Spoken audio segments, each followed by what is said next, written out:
Friends, welcome back to High Textile 2020 Russia Digital Expo. Our previous speaker, Anna Tomicheva, had a high pace, a very quick pace of our presentation. We have looked into a lot of practical cases that are fruitful for developing a business. Our next speaker will tell us about how the type of cargo is influencing transportation in Europe and Asia. What are the key factors we need to count in transportation? I call on you to send us question in our chat, and I give the floor to Evgeny Fadeev, Commercial Director of the Russian International Association ACEX Alliance. Please, you have the floor, distinguished colleagues. This is my second lecture today, second consecutive lecture in the previous 2 days. We are discussing a lot of substantiative issues and are trying to understand what we need to import cargoes into our country. We will look today into even more practical cases. You ordered a product and you want to import it into our country. We will tell you today on how to import cargo in an optimal way. We will look for partners and understand all these aspects today. We see that a statistics snapshot shows that the majority of types of goods to produce furniture and other products are delivered from such countries as Iran, Turkey, Bangladesh, India, and other Asian countries. Some of the components are imported from Europe, and some are imported from Latin America. You are seeing these maps in the slide, and you see what kind of transport corridors we have to import goods. You can see the distance as well as the transit time. We will look into a more detailed insight, deep dive into those corridors and routes. We will look into different types of transportation: railway, road, air transport, marine transport, sea transport. Considering that there are a lot of routes on the map, I can tell you that these are the corridors that are already working, and they are loaded corridors, both export-wise and import-wise, from Asia and to Asia, delivering goods from Russia, from Europe to Asian countries. The first point I'd like to make today is about sea transportation, marine transportation in terms of world global transit volumes, cargo volumes. That is one of the most popular modes of transportation. Speaking about pre-pandemic times, the majority of trans-Asian and international cargoes were delivered using sea transport, and we will look into a example of Shanghai to Moscow transportation to be able to understand what kind of advantages and disadvantages there are. We need to remember that importers use this method to import those goods. You can see in this slide that we can deliver to different ports in St. Petersburg, in Novorossiysk, in Vladivostok, and of course we will have different transit times. For example, if we look into such ports as St. Petersburg and Novorossiysk, you see that the road transportation transit times are similar, while in Vladivostok, the transit time, if we use road or railway, it is a significant term.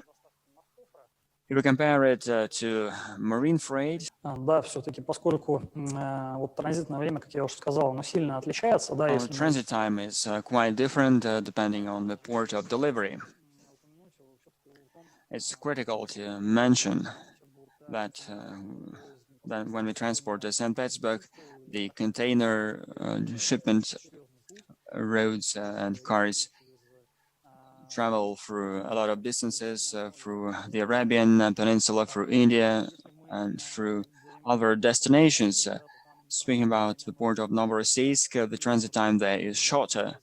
And we see this difference, which is about 15 to 20 days when we use Vladivostok port. The transit time for sea deliveries is the shortest and the most interesting in terms of commerce, yet we have different rates for particular cargoes, for particular types of shipments. We need to understand that all the three variants, all the three options in terms of pricing are quite similar.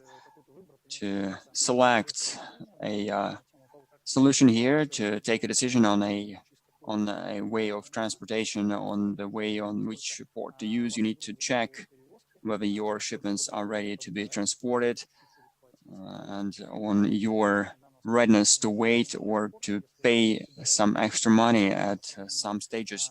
You also will need to remember whether you want to have a customs clearance in the Russian port, whether it is prepared.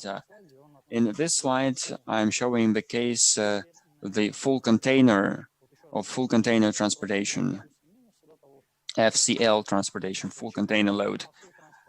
We will look into what kind of advantages sea transport has. We will also look into a number of other issues. We understand that it is a popular transport mode. The Asian ports are well suited to transport, to ship goods using container vessels and container road transport. This is relevant to Pakistan, to Bangladesh, to India, including China and Korea as well.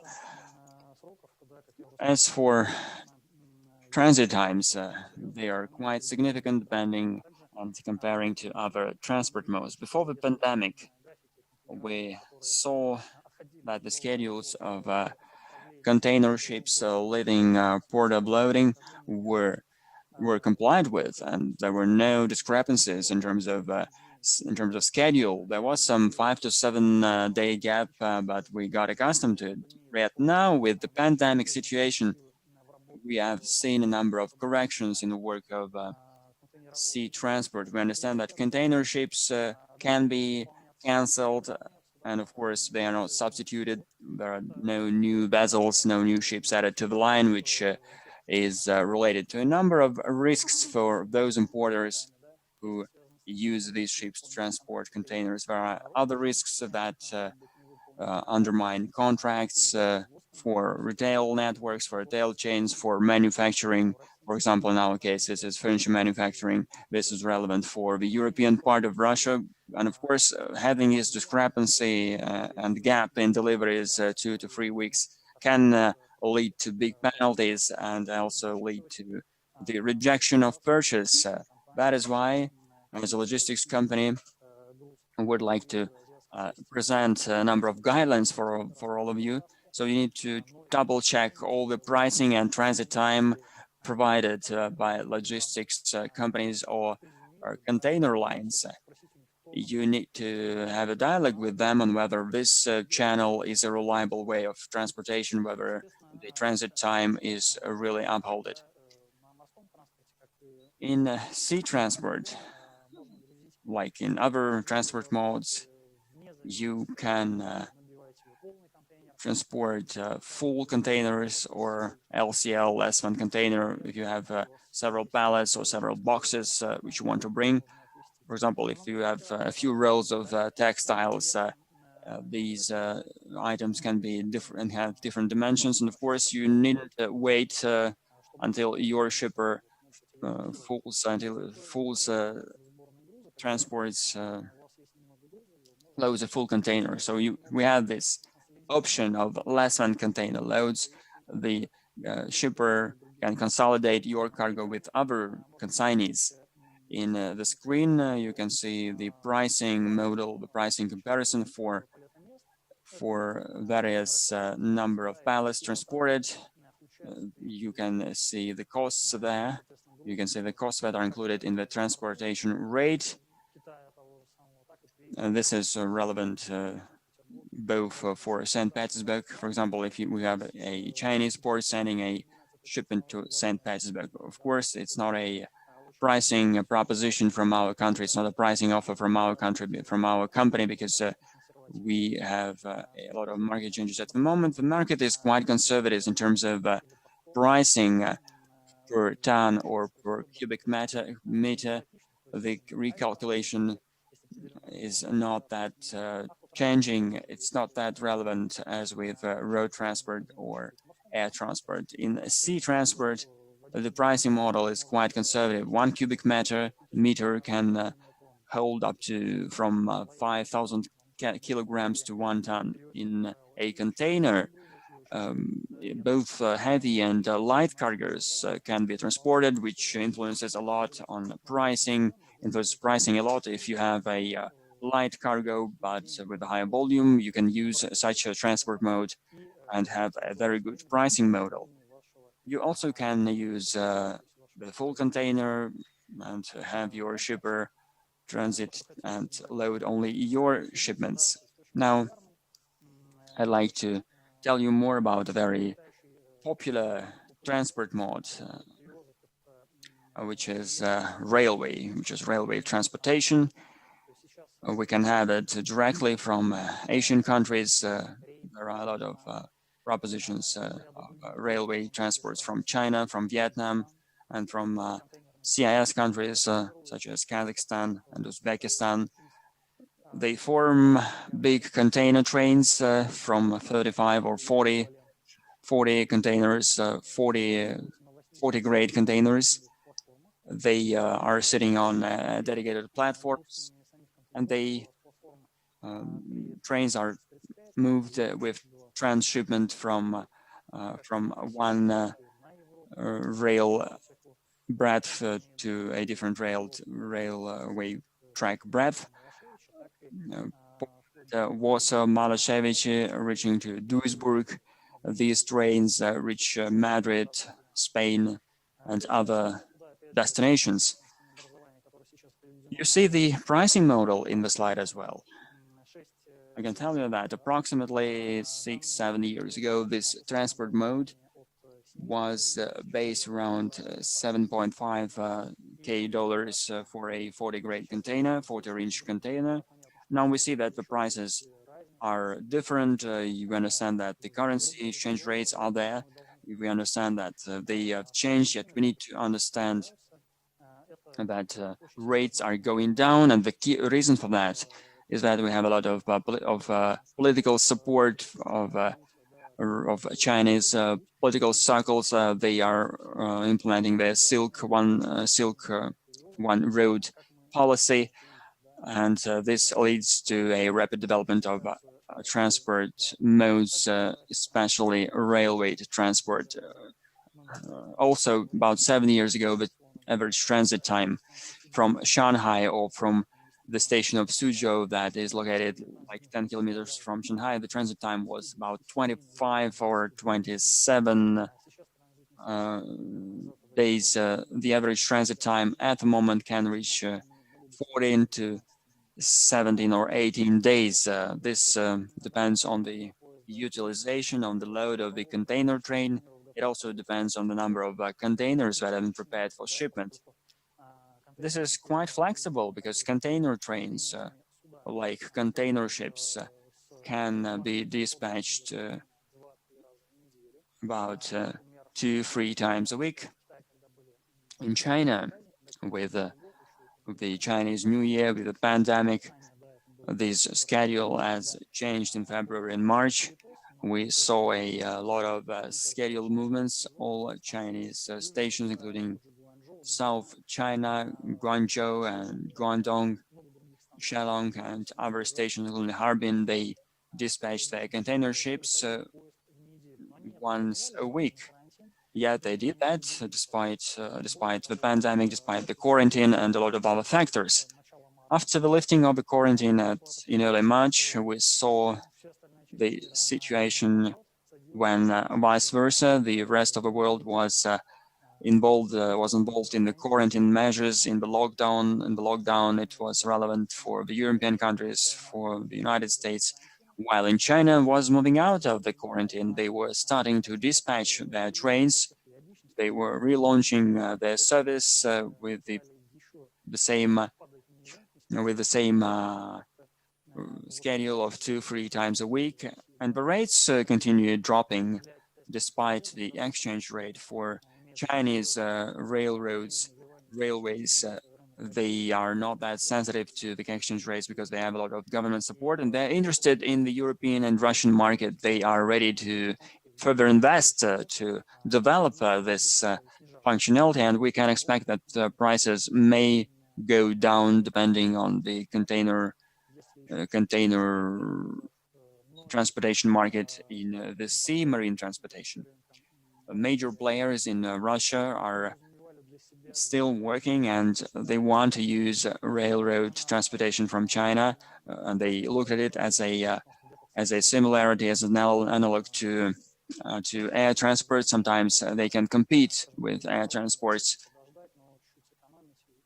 by saving money, and it was possible to use such a transport mode to save funds. We will look into more details on the air traffic, air freight.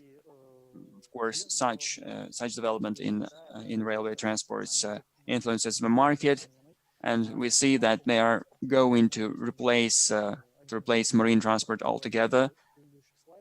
In the previous slides, we looked into one of the options. For example, the route via Vladivostok is a standard scheme with a standard transit time. You can use this scheme quite beneficially, and there are a few reasons that might influence your transit time. Of course, when you have a bad relationship with local customs, then it can be influenced. Yet the statistics shows if you have the track record in working with Moscow region, then of course for Moscow region it is more preferable to use railroad transport mode. Now, let's move on, talking about the advantages and disadvantages. I've described a number of them, yet I'd like to focus to draw your attention to a number of parameters for railway transports from China. We don't use 20-inch containers. I mentioned that already. Almost always 40-inch container platforms are used, and 40-inch container platforms are well suited on such platforms. 20-inch containers are transported rarely, and they demand additional approvals both at destination and point of origin. There are a number of disadvantages, though. We have an extensive network, an extensive chain and infrastructure inside China domestically. It's possible to form container trains. Sometimes you might have some rejections locally to transport a container. Yet, of course, they notify you of that. You just would need to wait a bit or relocate the container from one station to a different station. It is possible to use in Shanghai, for example, Suzhou Station, in the Guangzhou Grand Gulf. You can use Sochilong and other stations. Chinese forwarders will be ready to do that. They notify you beforehand of such a situation, so you can, of course, manage that. Of course, that will influence transit time. By all means, you will need to consider that. For advantages, we have already mentioned them. This is, of course, the exact standard schedule, stable rates that are actually going down all the time. There is such a trend, at least for marine, for sea transport. We've seen vice versa increased prices. This is, of course, a seasonal business, and we have these seasonal peaks that we cannot influence. In sea transport, we also might have a situation when at the beginning of the month, you might have a particular rate of 2,000 to 5,000 rubles per 40-inch container, and reaching closer at the end of the month, you can have much lower rates, as down to $1,200. This means that marine operators, they plan transportation and plan utilization Of course, they can transport same type cargoes on the same ship. They also plan other parameters. For example, this is not influenced, these rates are not influenced by both volume and dimensions.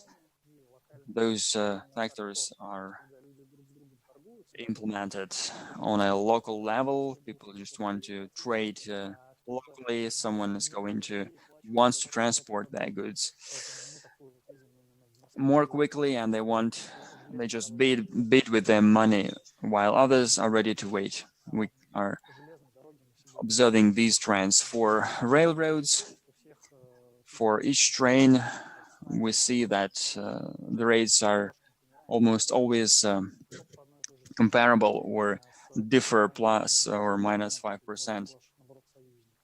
Of course, all the rates are the same even for your competitors or for your partners.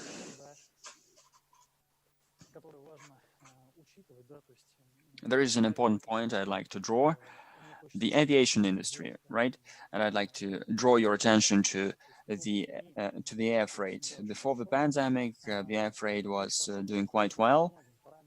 It was doing quite well in many parameters. There was a big shipment volume of seasonal cargo when China started locking down completely. Generally, there were some changes in this situation. Many airlines stopped flying into Russia. There are a number of companies, including Russian companies, are still flying between Russia and China. It was possible to order air freight from any Chinese point. Aeroflot, for example, have quite a lot of routes, and it was possible to use Aeroflot at acceptable rates. Those rates could be forecasting, and you could also forecast transit time, and you also could forecast that your obligations will be met. At the end of February and in early March, when we saw more restrictions, on textiles, on antiviral, antiseptic goods, it was all banned. Many airlines were deprived of some volume of their cargoes, and that influenced import a lot.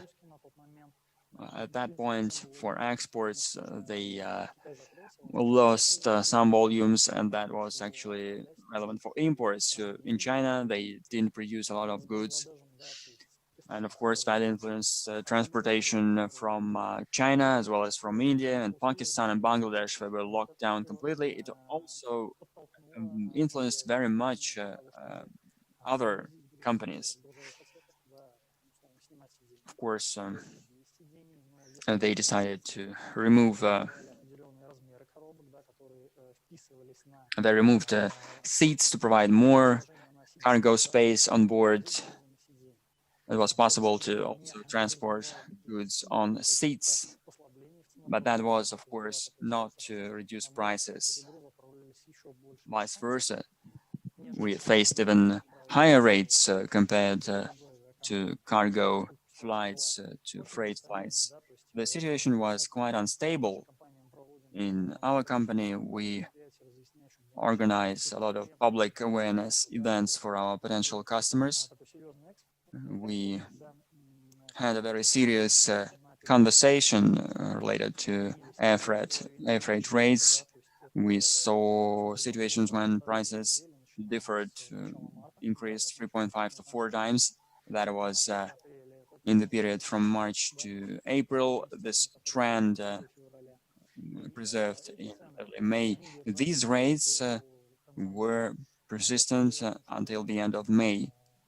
I'm just trying to say that import transportations from popular airports such as Beijing or China, Beijing or Shenzhen or Hong Kong were at $4 to $5 per kilo, including fuel surcharges and surcharges of other types. In March, they were $8 per kilo, then they reached $9 level, and then up to $15 per kilo. So you can understand that the prices grew sevenfold, and it influenced the market. The influence was quite simple. It was possible to use some other transport modes, and of course that was to the benefit of railroad transports. For textile cargoes in railroad transportation, for furniture production, in air it was like $12,000. Even if it was an urgent delivery, you risked to have been unable to transport, to dispatch your goods for 1 week because there were not many flights and they were booked 3 to 4 weeks ahead. All these influenced the transit time. We mentioned earlier that railroad transport and container shipments from China, they were consolidated. They increased the number of shipments, and it was possible to use Shanghai to Suzhou at $2,500–3,000. So you can tell this difference actually. And in transit by railroad to Moscow, while at this time your air cargo could have been transported just to the airport and wait for the same time, paying 3–4 times more. This is, of course, significant money to save, I'd like to tell you. What we have at the moment. Перевозок, которая постепенно нас возвращает At the moment, we are facing the situation when we are moving back to business as usual in the market, and we are coming closer to the reality that was relevant for the pre-pandemic period.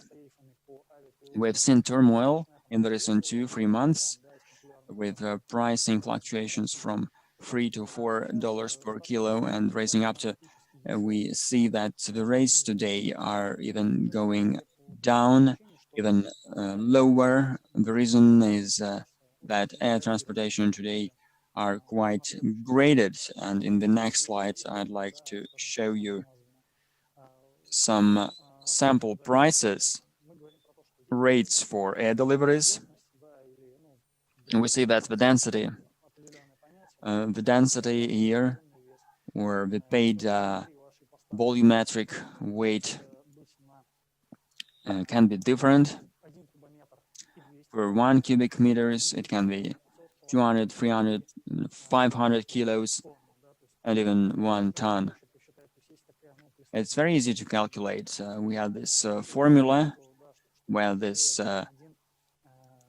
whether what's heavier, a bucket with honey or a bucket with fur. Actually, we feel that the volume is different. Now, what's heavier, a kilo of honey or a kilo of fur, a kilo of down? Of course, a kilo of volumetric weight can be transported by air or by other transport modes, and of course, the volume will be different. The airline, depending on the dimensions, if the DIMs are not exceeded, they can stay within the limit, yet at the same time, for those who are ready to ship heavier cargoes, they will have one pricing, while for others, they will have a different pricing model. It will be quite a different approach, because they will have different costs in handling those shipments. Today, if you wanted to send 2 tons of gold, it would cost $2,000. Then, if you wanted to send the textile in packaging, in boxes, with a lot of air in boxes, providing this air cushion, you would pay like $5,000. That's it. You see this difference? It can be 2 or 3 times. It is lower than what we saw during the pandemic, during the peak pandemic situation. Yet, in fact, this is the situation that they're facing today when you work with your shippers. They are going to pack your cargo. You would need to negotiate with them to save space, not to transport air. You would also need to understand what kind of rates, what kind of converting formulae are you. So you need to work on that with your shippers. So this is relevant to air transportation, to air freight.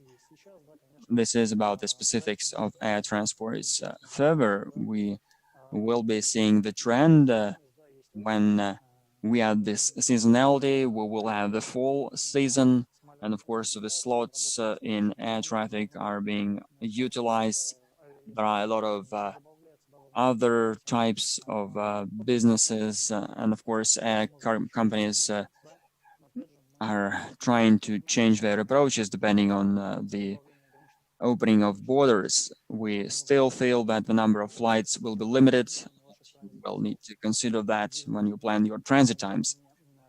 This is not that relevant to pricing anymore, but it is more relevant to transit times, to delivery times. Now, there is another important transport mode which appeared not long ago. This is road transportation from Asian markets, especially from China, starting 1st January 2019. We have seen framework developments. China and Russia have reached arrangements at the level of such organization as ASMAP. Russian and Chinese registered cargoes and trucks can cross neighboring countries with approvals. Before 2019, it was not possible, and of course, the road transportation was provided only in mixed format. We also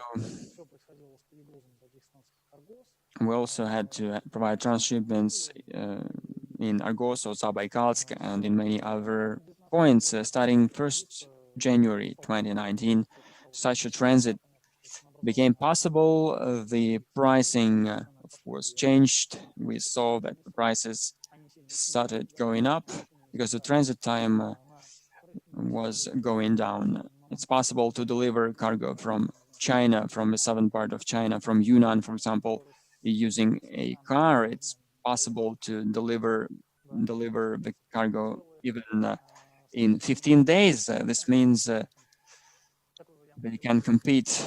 Such a transport mode can compete with road transport. Yet the pricing model is quite different, and it cannot compete with the rates of railway transportation. We can have a price of $3,000 to $3,500 using railroad transport from Guangzhou to Moscow to Vorsino station or Hovrino station. If we have the same route on road transport, then the cost will be about $9,000 or $10,000 or $12,000, depending on the volume of cargo, depending on the time you need to dispatch, and also depending on other factors, depending on the transit route via Kazakhstan, Mongolia, or via Manchuria and Zabaikalsk. Why can it be possible to use road transports from China and Asian markets? One of the cargo types that is delivered with this type is the equipment that does not fit into a container. Top loading or side loading provides the opportunity to load such cargoes. A tented vehicle can have their curtains removed, and you can use a forklift to load such cargoes. We understand that in such a context, this is an exclusive solution. This is a customized solution that cannot be paralleled by air transport or railway or sea transport. Many companies who have manufacturing lines here in Russia and who want to import equipment as soon as possible. It's possible to transport components, shafts of several meter length for a furniture production line. If you found this product in China or in Vietnam, they can be transported on a car, on a truck. You can transport it using mixed cargo or have a dedicated cargo delivering this roll or this shaft of several meter length. This is yet another stage in the value chain, which complements the whole life cycle, the whole value chain movements. The trucks we have from China, from Vietnam, they can transport further to Russia, further to Europe.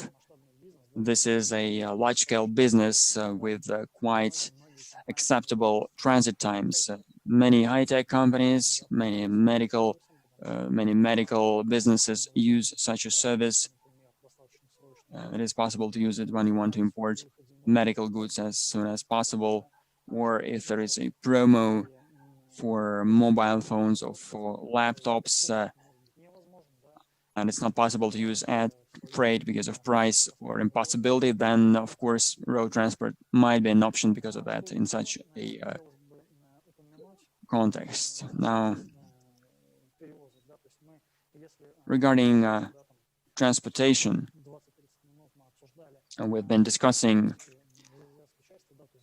transports from Asian regions, and we did look into such markets as India, Pakistan, Bangladesh, as well as European countries. I'd like to say a few words about working with such countries as the EU or Turkey or India.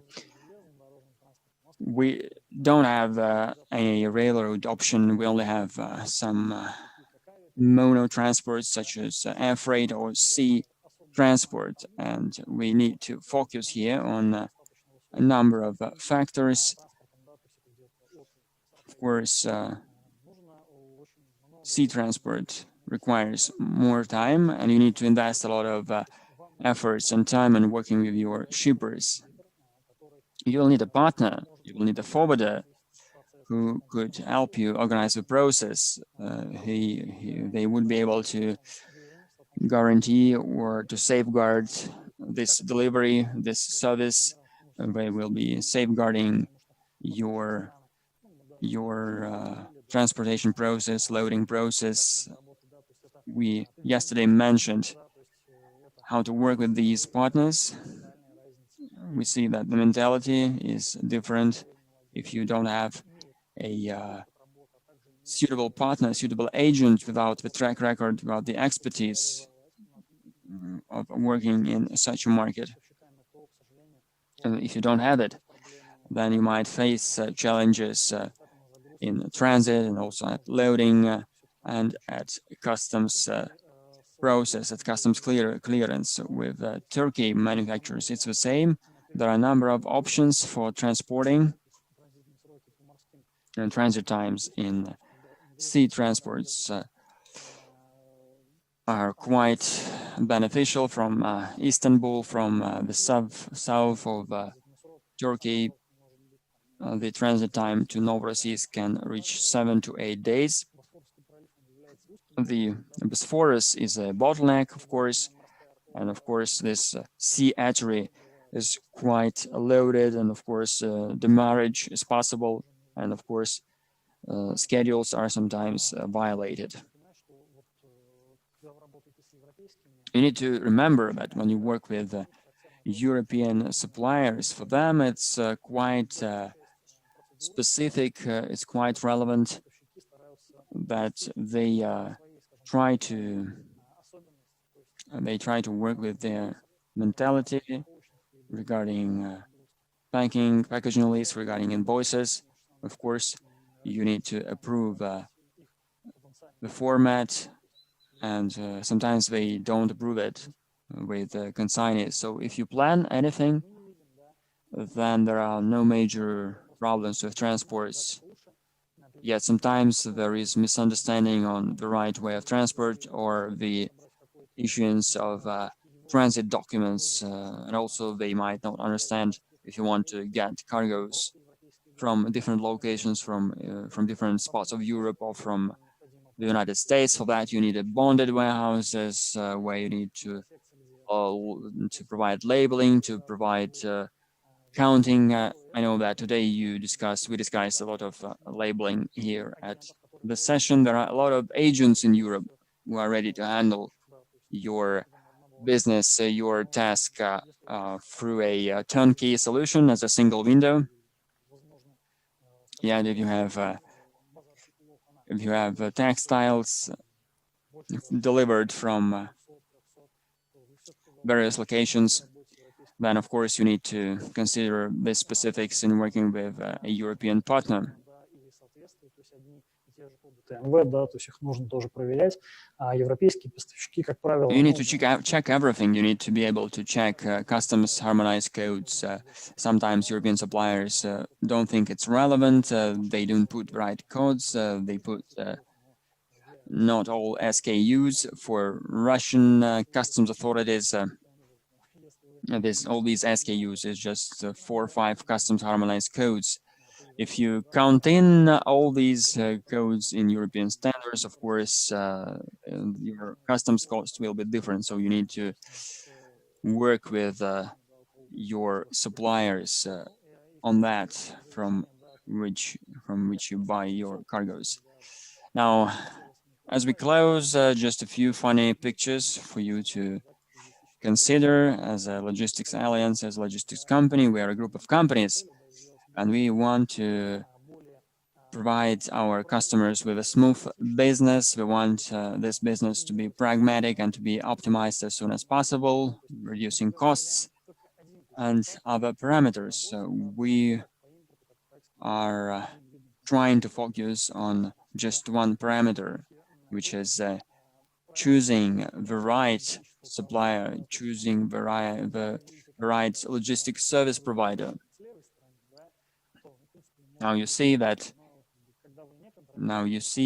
you want to control the entire process. When you don't control the process, you can have the situations with these types of loading. You actually can have a lot of cargoes delivered on the same truck, and your goods can be damaged. This is it from my side. But on the content, thank you for having me today. I'd like to thank the organizers to draw a number of cases for you today. If you want to have more materials in contact, thanks. Evgeny, thank you for your input. You mentioned a very interesting topic. We are actively discussing the Silk Road Initiative and the development of cargo corridors. This has been a very hot issue for both exporters and companies who want to import from China. Yes, that's right. In your opinion, regarding procedures and on new ways, will these new routes be able to reduce costs? New routes are emerging. We always have demand, which drives supply. By all means, when we talk about the Asian part of our continent, we are more focused on working with Europe, our Chinese colleagues, for imports of products from Europe. It's quite interesting, and also for exporting products out of China. They understand that